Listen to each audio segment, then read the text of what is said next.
Kenapa kita disuruh tutup pintu dan tingkap rumah masa maghrib? Nabi suruh. Sebab apa? Kerana ramai syaitan pada ketika itu. Dah masuk, dah wajib masuk, kemungkinan masuk. Nabi dah kata bila garis itu memang masuk. Nabi dah kata memang masuk. Nabi kata berkeliaran di luar rumah ketika maghrib, syaitan. Masa matahari tengah sunset nak turun. Jadi dalam kitab-kitab hadis, bila dah gelap dah, kalau kita nak buka semula, boleh. Okey?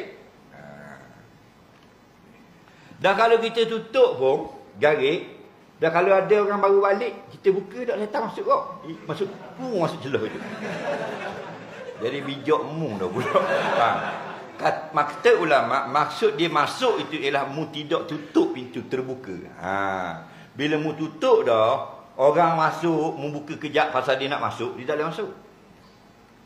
Nampak?